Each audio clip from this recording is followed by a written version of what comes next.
The morning fog, obscuring an untroubled day in Cortland, New York. Most times, it will dissipate. But the lack of visibility and doubts of a sunny day give this town character. Maybe then, not seeing clearly for a moment and feeling uncertain is a good thing. These Jets can relate. Perhaps that's why they've set up shop in Cortland, where hard work is prevalent and the finer things are replaced with the important ones.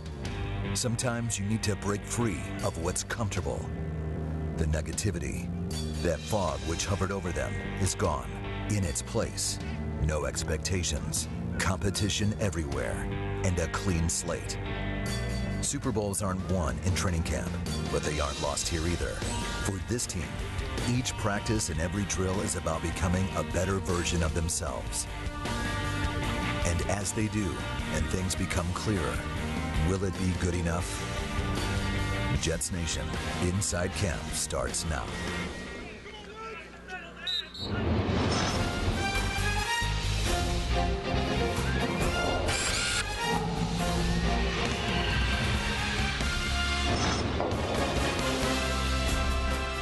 Hey, we're up and running. Welcome to Jets Nation Inside Camp. Brian Custer alongside Ray Lucas. Kristian Dyer joins us, of course, Jets beat writer from Metro New York. Welcome to Jets Nation, Kristian.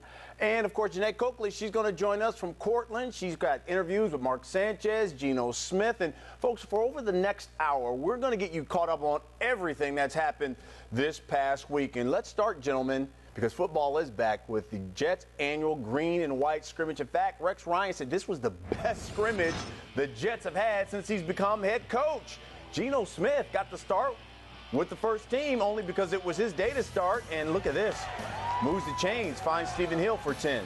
And then he hits Clyde Gates, another 10. You know, Geno got the first team inside the 5, but penalties really killed the drive. He was 9 of 16 for 79 yards. And look at this, Mark Sanchez, Lord have mercy. His first time. Do we call that a butt stumble? Is that a butt stumble? Is that what we would call that? And then, look, he tried to regain, and then, nice pass, but he threw it to the defense. Antonio Cromartie picks him off. But, you know, Sanchez would redeem himself. He shake that thing off, and then watch this pass here. This is pretty. Deep to Stephen Hill, 57 yards in stride to the house. Sanchez, 6 for 11, 91 yards. Sacked twice, 1 interception, also had 1 touchdown. But quiet as kept, you know, Bilal Powell was probably the best player in that scrimmage. He was phenomenal, running, pass coverage. I mean, he did it all, and was probably the best player there. So, guys, let's talk about some of the biggest storylines that happened the first week of camp. And I think probably right out of the gate was when the GM, John Izek, said that he will have basically a major role in deciding who's going to be the starting quarterback. Give me your thoughts on this because, you know, they tried to downplay this, say, hey, you're making a mountain out of a molehill. But when your GM says that, that's a story. It's a mushroom cloud, to be totally honest with you. I do find it a little odd for the GM to say he's going to have a major role in picking a quarterback. I think this goes down to the head coach and Morty Martinwick. I mean, I think he's overstepping his bounds as far as picking out the quarterback. I think at the same token, John Izek, I mean, you inherited a guy like Rex Ryan. You would want him to make these decisions if you're going to keep him for next year. So I do have a problem with John Izek saying anything that he has to do with the quarterback decision. Kristian, what do you think? I'll tell you what, it does not look good for Rex Ryan if your general manager is coming in and stepping in and saying, I'm going to be making the decisions about the quarterback that's going to take you out on the field in which you're going to be judged by. If I'm Rex Ryan, the noose around my neck just got a little bit tighter. I mean, you know, I spoke with people in the organization who told me that last year the decision to bench Mark Sanchez, it went up through the chain of command up in management, but then all of a sudden it was Rex Ryan and his final decision, and he was the one who made that decision. So to regress back, it's not a good sign. And don't you think that, especially if you're a new GM, don't you want your own head coach basically to dig his own grave? If that's going to be the case, Rex Ryan is basically playing for his job this season. You want him to make that decision because if it doesn't work out, you can always say, hey, I let him have his decision. Give him enough rope, Brian, to hang himself. And I'm still kind of I don't understand the fact that your general manager would say, okay, I'm going to have that much input. I mean, let's face it. Coaches are paid to coach and make those decisions. Your job is to make sure they got enough wide receivers receivers, a good offensive line, some depth at defense. That is John Itzig's job, not to be picking players, not to be getting even involved in the quarterback situation. And let's call it what it is. Rex Ryan is a caretaker coach until next year when John Idzik puts his man in place. So he wants to make the decisions for his guy who's going to lead the team in the future. All right, so then let's talk about the quarterback position, and let's start with Geno Smith. I thought it was interesting because, you know, both of these guys played okay in the scrimmage, but when you look at the first week of camp, there are a lot of people who think Geno has outplayed Mark Sanchez early on. I mean, when you hear veterans saying he's got that wow factor, or he does things that Mark can't do, we want to do the read option, that fits Geno's strength. But more importantly, Ray, you said coming to training camp, the one thing that Geno Smith has to do if he's going to earn the starting job, he's got to know the playbook. Absolutely. And these veterans say, hey, this guy was spitting out verbiage to us like a veteran. Well, like I said before, if I was Geno Smith when I went home, I was 6 hours in the playbook, Brian, 1 hour on the field doing my physical stuff. I think Geno Smith did exactly that. In the beginning of camp, it was funny because Cromartie actually came out and said, this kid Geno Smith is good. This competition is going to be close. And then the next day, everybody was kind of quiet because I guess somebody said, hey, listen, we can't be deliberating about who's better and who's not in the press. But to me, I said it before, Geno Smith has attributes Mark Sanchez doesn't have. He's very athletic, he can extend plays, and he's got great pocket presence. All those three things, Kristian, Mark Sanchez does not have. If it comes down to raw ability, Geno Smith wins this hands down every time. I mean, this guy has incredible tools, but the NFL isn't just about that. It is about the pocket presence. It is about the ability to be able to understand and know the playbook, break the huddle with confidence. And I think Mark Sanchez will have the edge as far as that goes. With all that being said, this time a month ago, if you had asked me who was the starting quarterback come week one, I said it. Sanchez. I said it would be Sanchez. All of a sudden, now we actually have a real competition right here. And I think Geno Smith, there's a legitimate shot. He will be the starting quarterback come week one. Not saying it's guaranteed, but he has a legitimate shot that he didn't have before. And, you know, that's all that Geno Smith said he's asked is he just wants the opportunity to compete. And you got to give it to him early on. It looks like he's done the right things to put himself in a position to earn that job. All right, so then let's talk about Mark Sanchez and what you've seen out of the first week out of Mark Sanchez because, you know, it's not like he's regressed. Right. I mean, he's been Mark Sanchez. Well, like you said, the pick to Cromartie in the red zone, you know, the falling down by I guess, a blade of grass that they didn't cut. I mean, Mark Sanchez has his work cut out for him. I actually gave him the nod because of his experience. But again, if you look at Mark Sanchez, here's a guy that had 3 different offensive coordinators 3 years in a row. That is very difficult for any quarterback to have. But he knows the playbook. He knows the verbiage. I just think, again, I thought Geno Smith, if he got in this playbook, he would be the starter. Mark Sanchez still doing the same stuff he did last year, Brian. I thought this offense could really help him because it's a 1-2-3, throw the ball.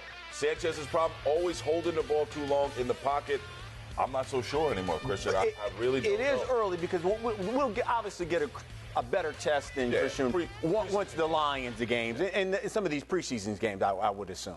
Well, you know, it's a good sign for the Jets that it isn't all about Mark Sanchez taking a step backwards. It is about what Geno Smith is doing, the fact that he's going out there making plays, he's commanding the offense. He is doing a very good job out there. I mean, over the past month, we've criticized him for not making it out to Jets West. Whatever he was doing down in Florida, he needs to bottle it up and have it every week before the games because he's obviously a very confident, very different player right now. Sanchez is Sanchez. We know what he brings to the table. We know the flaws. We know his strengths. We know he can manage games. The Jets need more than that right now. I've always felt that Mark Sanchez hasn't made anyone around him better on the Jets now as he enters his 5th season with the team. He hasn't made anyone into a playmaker. He's not a playmaker himself.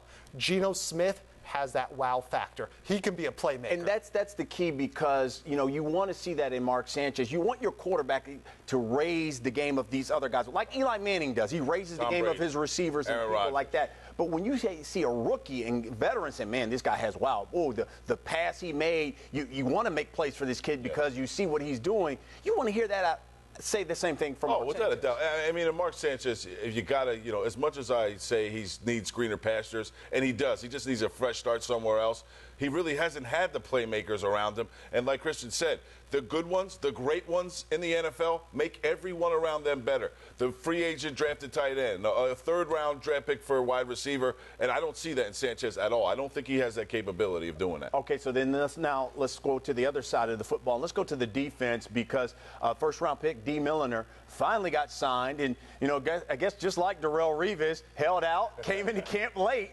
But he did get some run here in this green and white scrimmage. In fact, Rex Ryan put him in with the starters on defense. In fact, he was asked, Rex Ryan, will D. Milliner beat out Kyle Wilson? And he said, listen, I guess we'll just find out. Give me your thoughts, what you saw out of D. Milliner.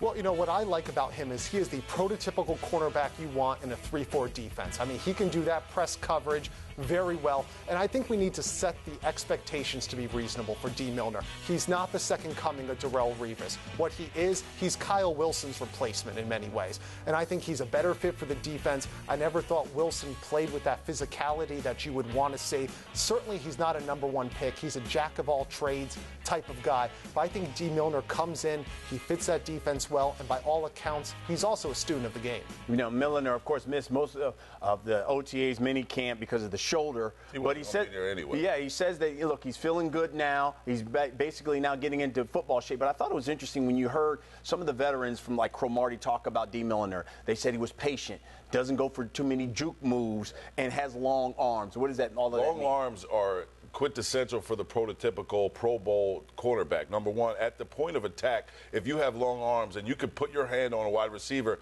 and even make them change their release, the play's over for that wide receiver. Everything in the NFL now is timing.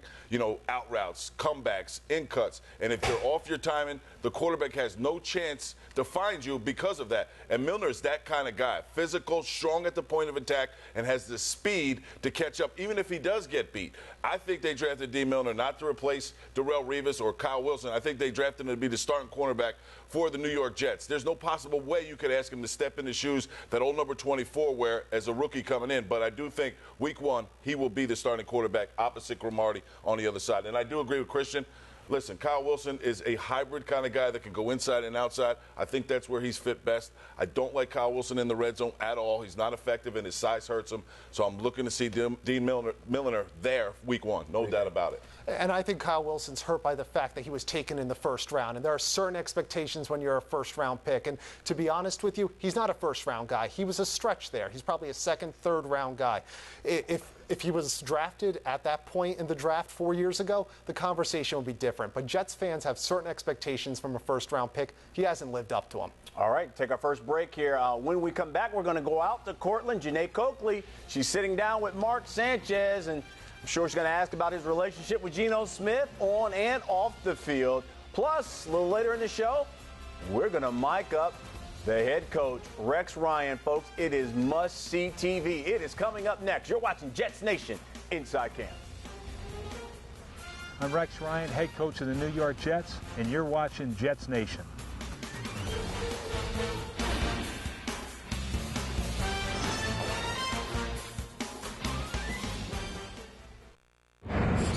Hello and welcome back to Jets Nation Inside Camp. I'm Janae Coakley from Cortland.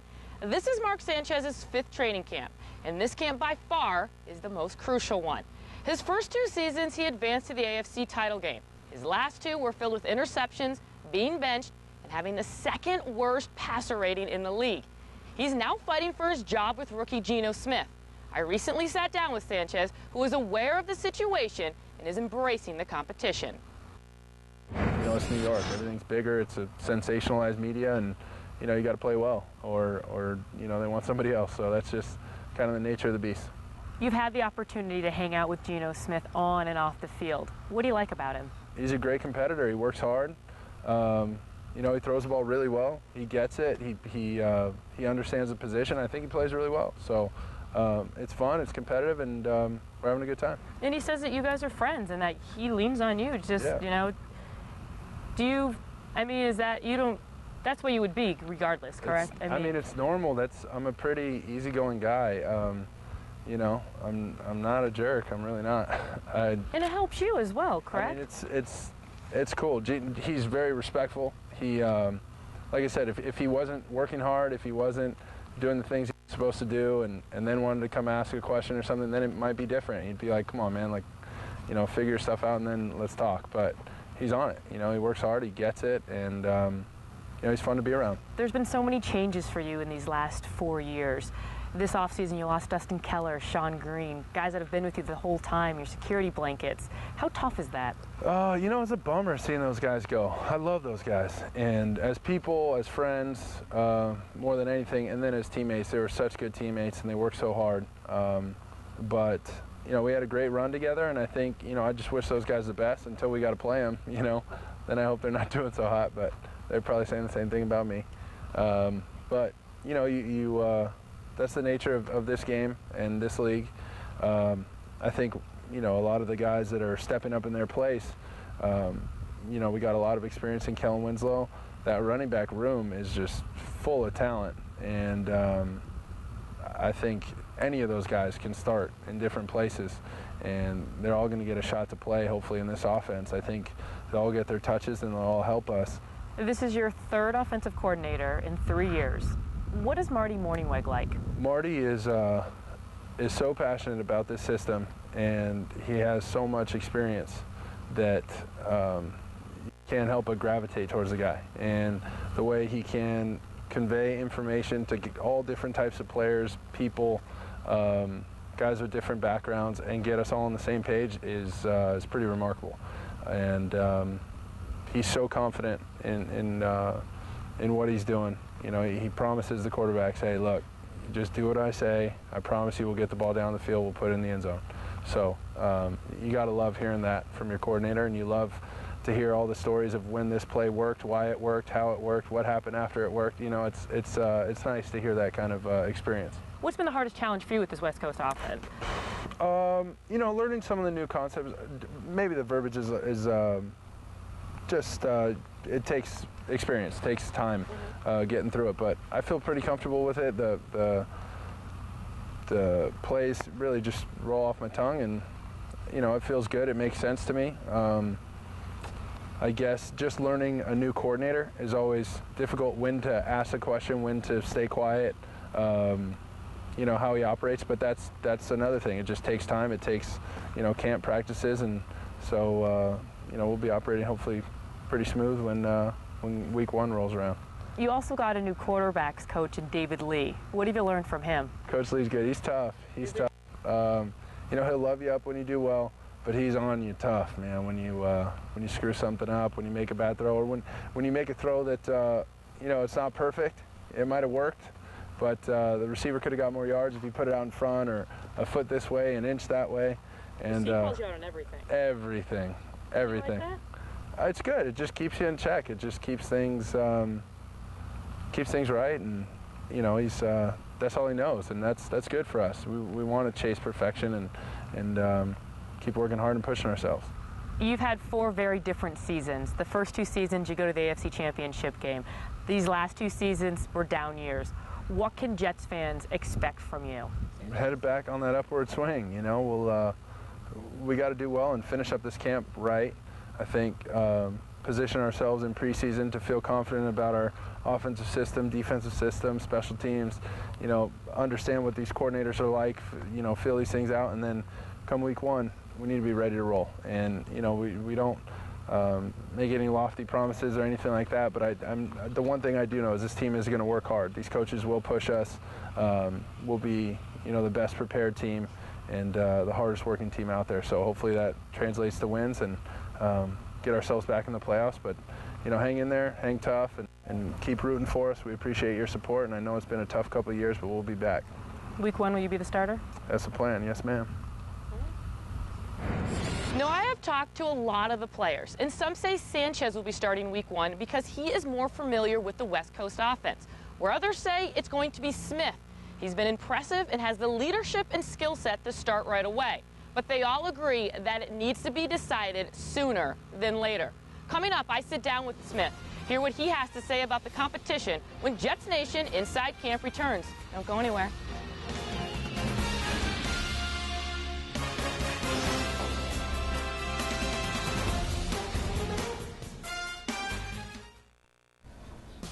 Welcome back, Jets Nation Inside Camp. Take a look at what Rex Ryan has done since becoming head coach of Gang Green. First 2 seasons, playoffs, last 2 seasons. Look at the record of the Jets. You look at the defense. The defense has kind of slipped, which has been his bread and butter. The turnovers have gone up, and the Jets have missed the playoffs. But one thing Rex Ryan is, he is definitely entertaining. Here he is, mic'd up. Red 88, red 88, hit.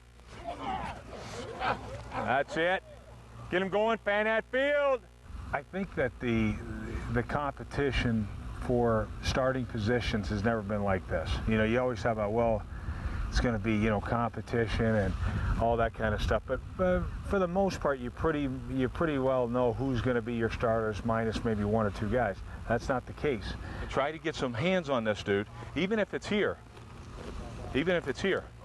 Where it's boom, right here, and now I can still play the run, okay?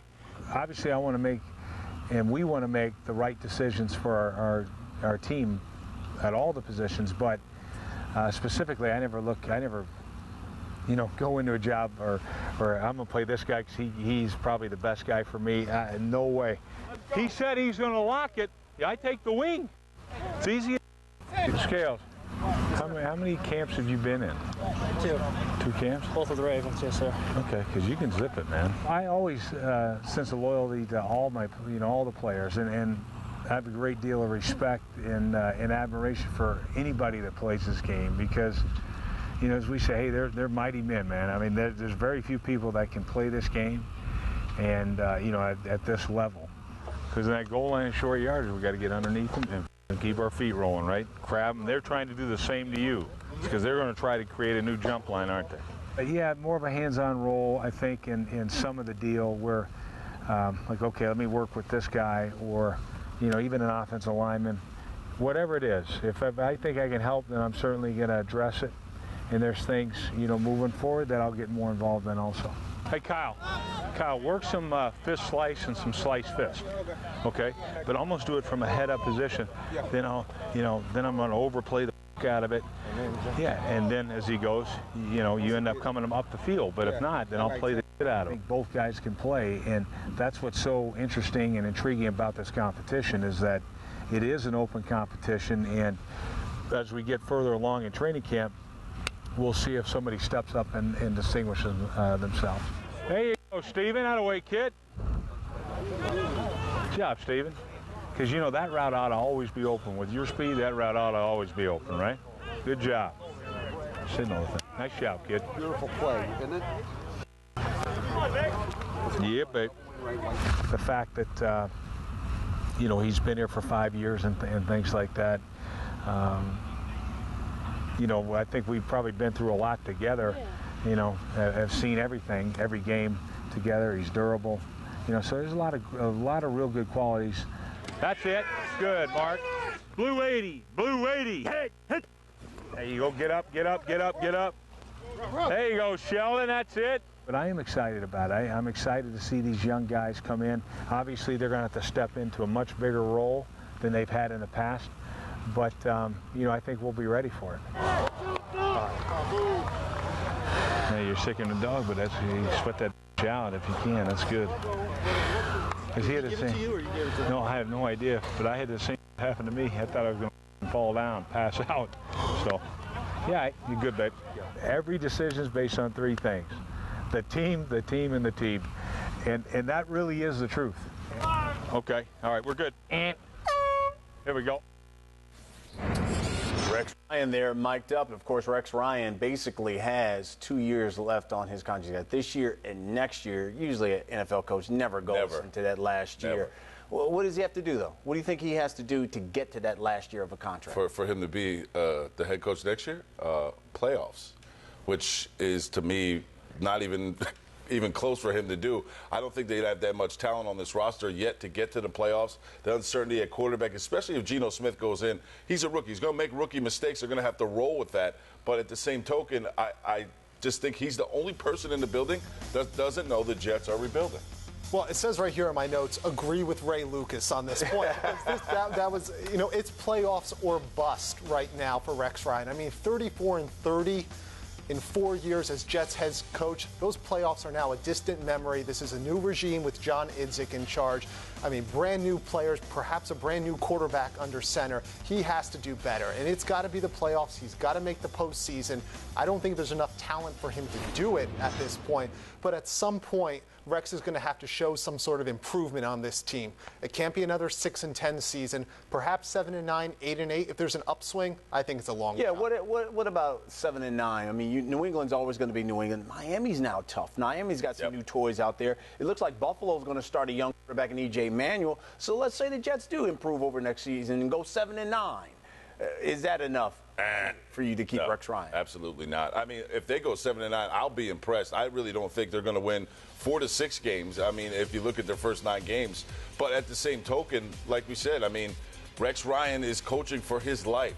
Mark Sanchez is playing for his career after the New York Jets. There's a lot of people not going to be on the Jets staff after next year. And to me, it's got to be playoffs or bust. 7-9 doesn't get you to the playoffs. He doesn't go to playoffs, he's finished. The only pathway I see for Rex Ryan is if he gets 7-9, 8-8, and this team is playing well enough. They're playing with fire. They're playing with some poise. And quite frankly, there's an upswell of support from the fan base, but also from owner Woody Johnson. I mean, Woody wants this guy. Rex is quotable, he's likable, and he is very sellable to this team. I mean, a lot of free agents end up coming here to New York because they want to play for Rex Ryan. It's a long shot, but that's the only way it's going to work. I'm a Rex guy. I love the way Rex coaches. I mean, I do understand there's a lot of people out there who think, what is he crazy saying? He's just going to go back into the defense. The problem I have with that is you need leaders down in the locker room if you want to go do that. And I don't think there's enough leaders down there, Brian, for people to follow. Cromartie definitely stepped up in his role this year as being Coach Crow, as the guys like to call him. But you need leaders on offense and defense. You're not going to be involved with the special teams and the offense. You got to have leaders in the locker room, Brian, and I do not think he has that. All right, let's take a break here on Jets Nation Inside Camp. Coming up, things aren't looking that great for Santonio Holmes, but there are some bright spots, believe it or not, on this receiving core. We're going to talk about that next when we come back.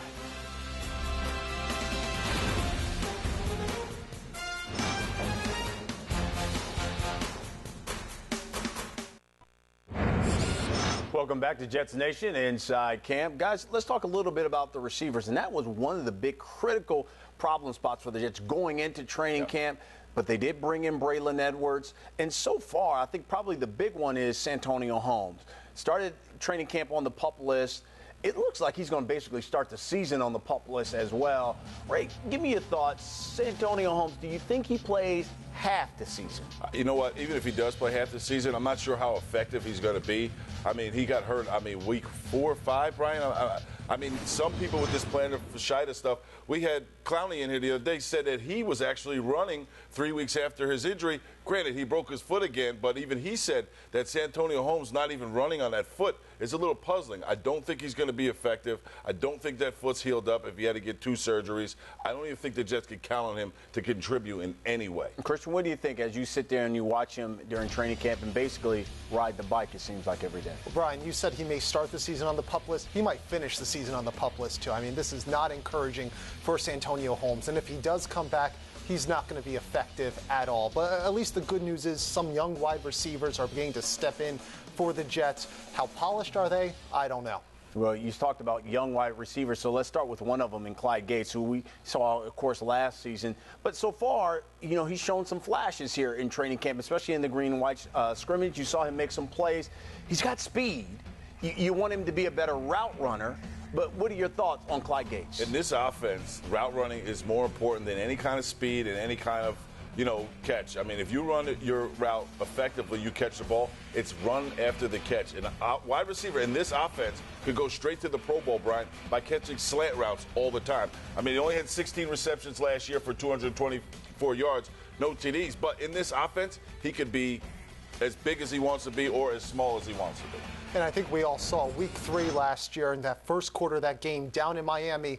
Mark Sanchez throws an interception. Why? because Clyde Gates cut his route off short. And I think that's a major issue. Now, it's not surprising that this guy's got good moves. He's got very good feet. He jukes very well. He's a former college basketball player, but he's raw. He's athletic. He does have good speed, and he has the potential to be a playmaker in this offense. Can he put it all together? That's the real question. Yeah, and unfortunately, for the situation that the Jets are in, they need him to contribute. It's not one of those guys where you can say, hey, maybe fifth guy, special teams. You need this guy to bring something. All right, how about Stephen Hill? I thought it was interesting. Stephen Hill said, forget about Santonio Holmes. I can be the #1 guy, and that's my train of thought. I'm thinking of being the #1 guy for the Jets this season. Well, I hope the allergy to the pigskin is gone from last year. I mean, he dropped about 2 balls a game. Didn't catch a ball in the last 5 games, Brian. But, again, this is a guy who I was high on when they drafted him. Even though he came out of Georgia Tech, he's got great speed. He's very physical. He's a good route runner. The problem was he was not healthy. In the beginning of training camp, Stephen Hill was out there in the OTAs. Yeah, hit the knee. Blew up on him. Yep. I mean, how long is this guy going to be healthy? Is there a big upside to Stephen Hill? Absolutely. I think he'll be reacclimated to this new season. You know, after playing 11 games a year, he's played 16, 20, 23 games a year. I think he'll be better this year. You have to like the progression from Stephen Hill so far. I mean, here he is coming out of a Georgia Tech kind of triple option offense where it really isn't suited for the passing game. Very good downfield blocker. I do like some of the things he's been doing this preseason. He's rising up. He's attacking the ball very effectively. He's also doing a very good job of kind of posting up, using that long, wide frame. He's making progression. There is progress here in place for Stephen Hill. He's got to cut back on those drops, though. That's what's holding him back. More than the injuries, it's the drops. And you need someone with his playmaking ability to be a reliable wide receiver. We saw that in the game at New England last year. He had that crucial drop. The whole Jet season could have been different if that one play had been converted. And what do you think about his take that I can be the #1 guy? Does he need to be the #1 guy this season? Well, you know what? The fact that he said it, I had one guy in my huddle with me, Keyshawn Johnson. I remember being in a huddle, and I didn't even say the play yet. He said, Luke, I'm open. I said, I didn't even tell you to play. He goes, I don't care. I'm still open. So if Stephen Hill needs that kind of motivation, that's the guy as a former quarterback I want in my huddle, a guy that's telling me, Ray, give me the ball. I'm open. I'm going to be there. 3rd and 4. Throw it to me no matter what. If this is how Stephen Hill has to motivate himself, so be it, because the upside could be huge for Stephen Hill this year in this offense. I love the confidence from Stephen Hill. I think it's what he should be thinking. But quite frankly, at this point in his career, what has he done to actually back that up? I want to see him actually perform, step up, and have a breakout game before he starts opening his mouth. Yeah, I thought it was interesting. Rex Ryan was asked a lot about Stephen Hill. He said, I don't even want to talk about him. He's playing well right now. I'm not trying to jinx it. So let's go to Braylon Edwards. He's back for his 3rd stint with the Jets. And again, he's one of those veterans. He's practicing sometimes he's not because, the hamstring and things of that nature. But I did think it was interesting that Braylon came in at like 215. This is probably the lightest that he's been since his Cleveland Brown days. He said Mike Tannenbaum told him when he came in last year at 225 that he was a little bit too heavy. So he says he's lighter, he feels stronger, and he thinks he's going to have a big year. Tell me what you think and what you've seen out of Braylon Edwards this far, Kristian. Well, you know what? I know Jets Nation is all about Braylon Edwards. They love this guy. They love his attitude. They love the veteran leadership and kind of everything that he brings to the table. I mean, here's someone who's the prototypical player from that 2009, 2010, 2011 team. Kind of was a hard-working, bring your lunch pail to the practice field sort of veteran.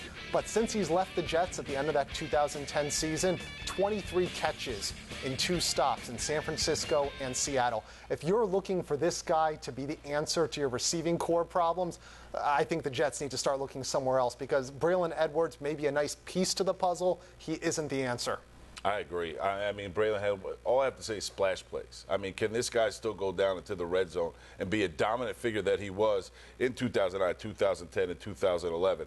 Is he getting old? Is the years getting on him? Yes. But the best thing about him is he's familiar with Mark Sanchez. I mean, if Mark Sanchez is going to be the starter, he needs a guy that he's more familiar with. He's got the most experience with Mark Sanchez than any guy on the receiving corps. So for me, for the Jets to be successful, he shouldn't have to do a whole lot, but he's got to make make some splash plays, Brian. Down the field. The one thing I did like that Braylon Edwards says is that, listen, I'm just here to do whatever they want me to do. If it's block, I'm going to block. If they want me to go and move the chains, I'll move the chains. So he's willing to do that, knows his role, so to speak. And then they also brought in his old teammate from the Cleveland Browns and Kellen Winslow. I thought it was interesting, though, he didn't even dress for the green and white scrimmage. I know he's got the bad knee, and they put him on this pitch count and basically going to treat him like they treated LaRon Landry last year. Let him practice some days just going to give it to him off. If he can be healthy, you would think this guy could be explosive. He said he's going to catch 100 balls is his goal, he said this. Kellen Winslow's very well rested because, like he said, I mean, he hasn't played that much and he's gotten cut because he doesn't want to take pay cuts. The upside to Kellen Winslow in this offense is huge. Is he going to stay healthy, Brian? One thing, but this guy, great body control going up for the pass. He runs great routes. He's physical at the point of attack. This guy could be Geno Smith, Mark Sanchez's, security blanket. But this guy has the potential to even go downfield, Brian. Stretch the seam. I mean, this guy in this offense could be great. I mean, he really could be great. Kristian played in just one game last season, and, he talks about, I want to catch 100 balls this season. I think you have to go back to 2006. I think he had 89 catches. Then 2007, he had 82 catches. And then, he missed some games, and he was back. If he can stay healthy, I guess is the key for the Jets. What I think is really interesting is that he's taken up cycling now in order to get his fitness up. He said that it's completely changed his body. As a matter of fact, Santonio Holmes has shown an interest now in cycling. So has Braylon Edwards, a number of other guys. So I think we're going to see a more physically conditioned Kellen Winslow. But I'll tell you what, of all the moves on the offense that the Jets have made, this is the one that's an upgrade over Dustin Keller. I think, his blocking, quite frankly, is better than Keller's. And Rex made it a point that Kellen Winslow is not going to win any awards blocking. But I think Dustin Keller was a liability out there. And quite frankly, I think the Jets have got a real upgrade here at the tight end position. He's a playmaker. He can do things down the field. Real good pickup there. I will say this. I mean, if Santonio Holmes is taking up cycling and we saw him pedaling, he's losing. I didn't see him stepping on them pedals too fast or anything. So, Santonio, if you pick it up cycling, you might want to step on the pedals a little bit harder. Let's take a break. When we come back, we're going back out to Cortland. Janae Coakley, she's going to sit down with the rookie himself, Geno Smith.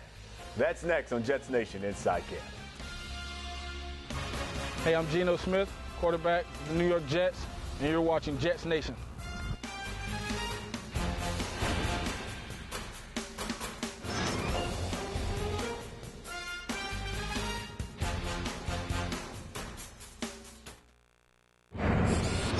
Welcome back to Cortland.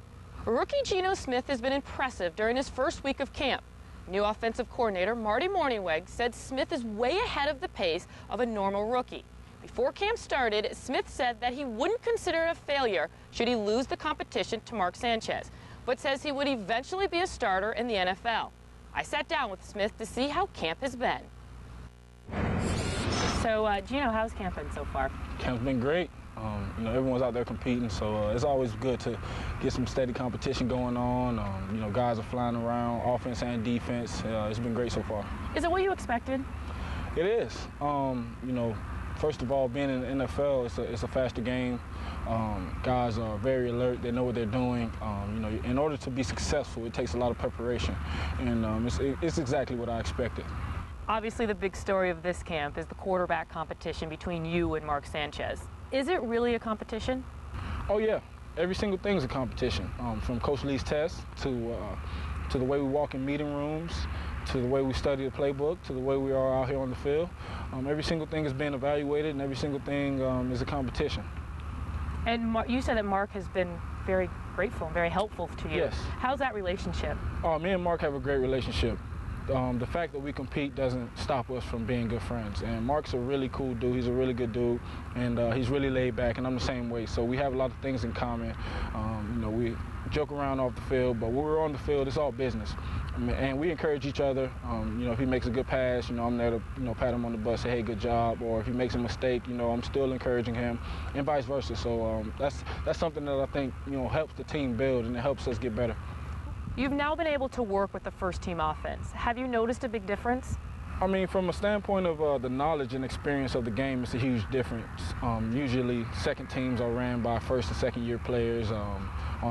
second team is run by first and second year players, but the first team, we have all-pro center, all-pro tackle, Super Bowl winning guard, a starting guard in this league for plus 10 years, and then you got Austin, who's played, some big games. So there's a tremendous amount of experience on the front line, as well as with the receivers. Braylon, we got Steven in the second year.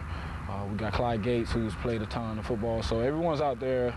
They have a lot of knowledge, and it runs a little bit smoother. But overall, everyone's still competing and getting better. Marty Morningweg said that he was very impressed with how quickly you've picked up this offense, but that the biggest challenge has been the verbiage. Is that true? Well, the verbiage is, it's long. The plays are sometimes 15 to 18 word plays. They can be as short as 10 words, and as long as 18, 20 words. So that's something that you just got to get used to, and in order to prepare yourself for it, you just got to study it and say it over and over in your mind until you get it. And that's a repetitive thing, and it's going to work out as long as I continue to prepare and do all the same things that I've always done. How is it dealing off the field? Because the New York media, as you've probably noticed, it's different from other medias, especially West Virginia. Right. Off the field is great. Off the field, I take care of my business and then I go back to work. And that's kind of the way I look at it. I'm not looking at it as any hindrance, as anything negative. I see the positive in things. So I know the fans, and I know, the outside world wants to know what's going on with us. And there's plenty of Jets fans out there that wants to know how camp's going. So every chance we get, we let them know, and then we go back to work. What is it like working with Rex Ryan? I love it. Rex is a defensive-minded coach, but he's a very high-spirited guy. He's a guy that you would love to play for because you can tell he puts his all into it. He puts his all into coaching, and he puts his all into his players, and that's something that you can respect from a coach. You like going up against his defense? Oh, yeah. Rex's defense is so many moving parts. Every single day is a different look. So, it prepares you. It prepares you more than anything else, in my opinion. Is that I know I've asked you this before, but the speed of the game and how fast these defenses are, is that really the most challenging thing? Not challenging, but surprises you the most too? I wouldn't say it surprises me, but it is the most challenging thing, and it happens for all rookies. Everyone will tell you that. Your rookie year is the year where, things are just flying at you, and, not only on the field, but it's kind of a rush off the field. You got to learn how to deal with every single thing and every single part of being a professional. And, it's something that comes with the territory, but as long as you continue to stick with it and just stay grounded, things will get better. What can Jets fans expect from you? And I'm working hard, man. I'm trying to help this team out. I'm trying to help this organization, and I'm a proud Jet. And, once the season comes, we're going to try and win every single game. Who will be the starting quarterback week 1? I don't know. We'll see week 1. And are you sick of answering that question? Yes. And Smith will probably be answering that question up until the starting quarterback is named, which could be the entire preseason.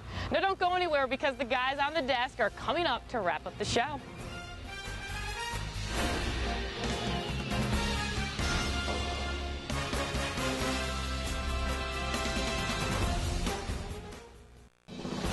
Hey, don't forget, our next Jets Nation Inside Camp show comes your way next Sunday here on SNY. And, of course, we'll sit down with a couple of more of the players, and we'll break down the first preseason game, the Detroit Lion game. So that comes your way next Sunday right here on SNY. Talk about the offensive line, because if whoever the quarterback is going to be, you're going to need a good offensive line. We're going to need a good running game. Let's talk about the offensive line, because they said that this season they've got depth. And when they brought in guys like Cologne, they brought in Peterman, brought in all these different guys that got Winters out of the draft. Give me your thoughts, what you've seen thus far in the first week out of the offensive line. Definitely a far more cohesive unit than we saw at any point last year. If the offensive line can open things up just even slightly better than they did last year, it's going to take a lot of pressure off of a Mark Sanchez, off of a rookie Geno Smith if he ends up starting. So I think there seems to be some good cohesion being built there. But also, I like the fact that there is some depth there. I know they're going through some injury woes right now, but Ode Abushi, someone who could play inside, perhaps outside, perhaps as a jumbo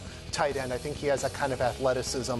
But also, I think Dalton Freeman as well is someone who's really going to step up, potentially who could play a number of positions along the line.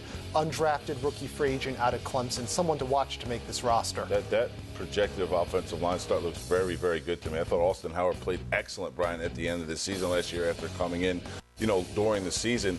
For the Jets to be successful on offense, these guys have to play together. In the beginning of Rex Ryan's career, that offensive line was two things. It was nasty, It played with a definite chip on its shoulder, and it was one of the best in the NFL. And I think if any quarterback behind the center is going to be successful, or they're going to have a running game, the offensive line. Let's face it, where the big fatties eat, that's where the game is won and lost. And the Jet offensive line last year failed to do anything that they were supposed to do last year. I think it was one of the sore spots for the New York Jets last year. And they're going to need that offensive line to open some holes for the running game. You know, one guy who they brought in here, they made the trade for Chris Ivory, got him out of New Orleans. And they said, look, when we got this guy, he's going to be a big-time upgrade over Sean Green. He hasn't been on the field yet because of this hamstring that he's had. Really hasn't gotten a lot of work.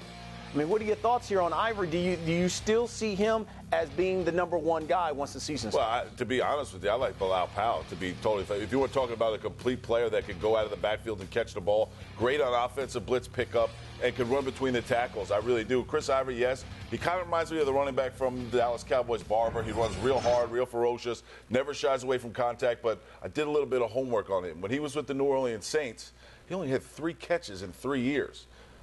With Drew Brees as your starting quarterback, how do you just have 3 catches in 3 years? That, to me, is a little question mark for Chris Ivory. And the running back on the flip side who can do that is going to be John Griffin, I think. He's the undrafted rookie free agent, spent some time with the Jets last year as well, kind of practice squad. I think played in Week 17, that final game up in Buffalo. He's someone who's the prototypical West Coast offense running back. He's got some good wiggle in his hips, outstanding footwork, very good hands. I also think he's an underrated blocker as well. He's someone who, if Mike Goodson isn't on the 53-man roster come Week 1 against Tampa Bay, could make that team. And Joe McKnight is a guy who just, he can't stay healthy. I mean, it's a concussion one day, the next day it's something else. Yeah, Joe McKnight can't get on the field, but Bilal Powell is playing some good football right now. You keep your eyes on Bilal Powell. Yes, indeed. All right, that's going to do it for this week's show. For Mr. Ray Lucas, Kristian Dyer, Janae Coakley. That guy's Brian Custer. There I am. We'll see you again next Sunday.